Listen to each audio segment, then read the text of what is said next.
लड़ता नहीं और भगत किसी से डरता नहीं। ये दास उसी डॉक्टर रामेश्वर जांगीड़ के गांव में गया। वहां पे देसवाल उसका गांव है, पास में पड़ता है। उसी जोधपुर की सीमा में ये दास सात संगति में गया और ना वहां पे कोई डॉक्टर आया ना कोई डॉक्टरानी आई। और उस सात संगति में डॉक्टर रामेश्वर जांगीड़ जी की जो धर्म पत्नी है वो भी आई थी, वो सतसेवक है। उसी सात संगति में डॉक्टर रामेश्वर जांगीड़ का साला राम प्रकाश वो भी आया, क्योंकि वो भी सतसेवक है।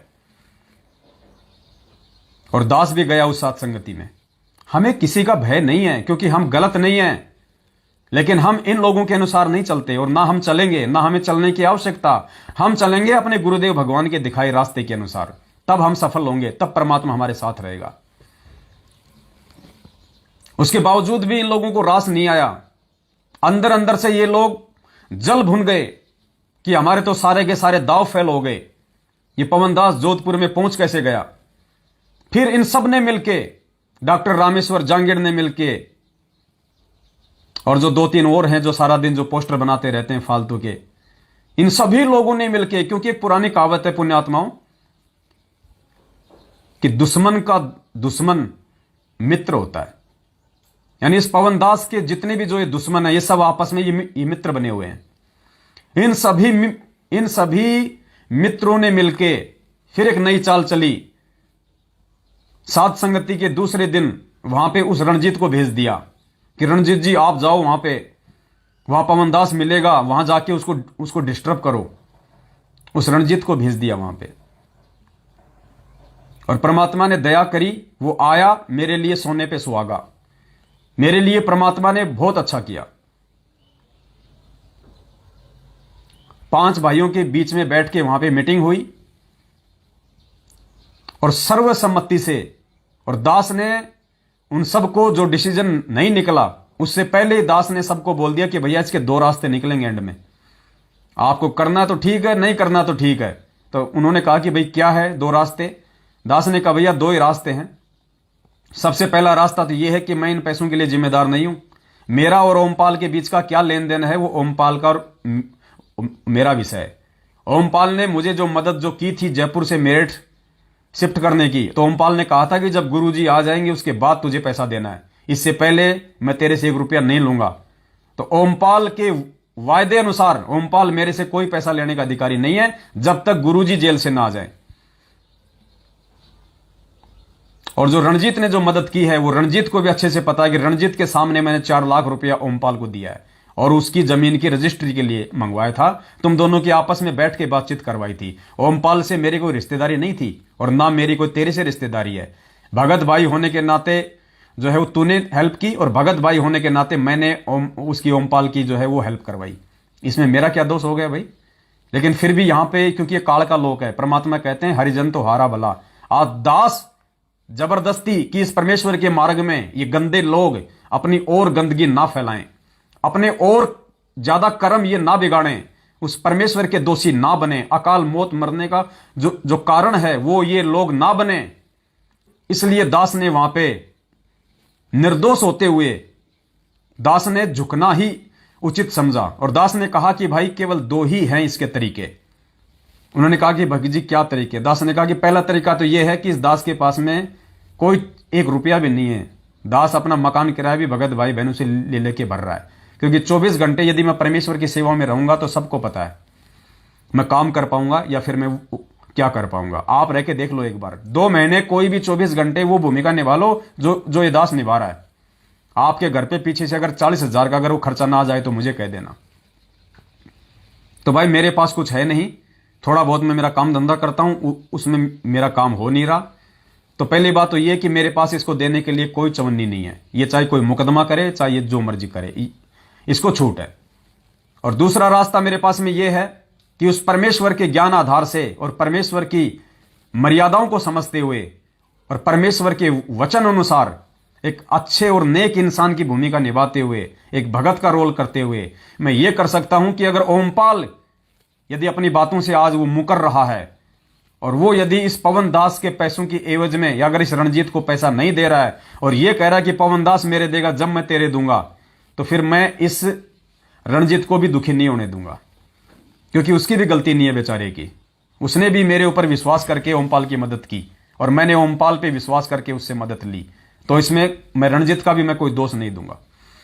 तो मैंने कहा इस कारण कि ये आत्मा भी दुखी ना हो, मैं ये कर सकता हूं, चाहे मेरे को कहीं से भी कोई एडजस्टमेंट करना पड़े, हर महीने 10-10 हजार रुपए मैं इसके खाते में डालता रहूंगा।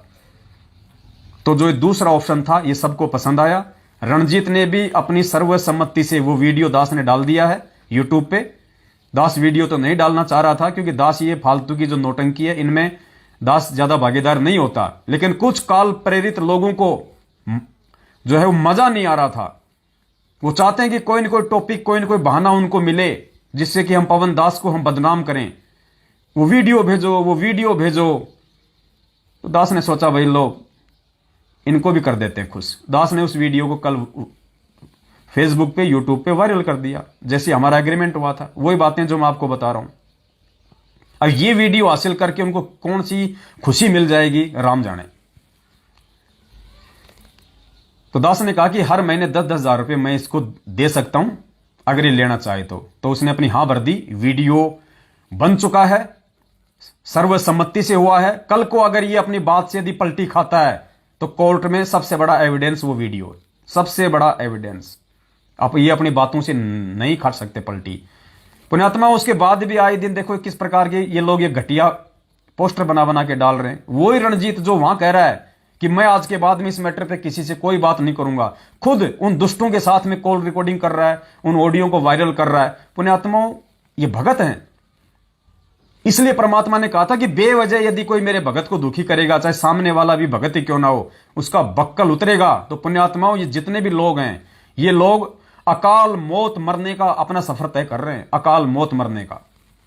इसलिए दास निवेदन कर रहा कि ऐसे दुष्ट प्राणियों से जिनके अंदर एडी से चोटी तक काल भगवान बैठा हुआ है, दुष्टता ही उनके अंदर दुष्टता है, और ऐसे लोगों के लिए परमात्मा ने कहा था कि संगत माही कुसंगत उपजय, और जैसे बण में बांस आप पे घिस घिस आग लगा ले करे औरा का भी नाश।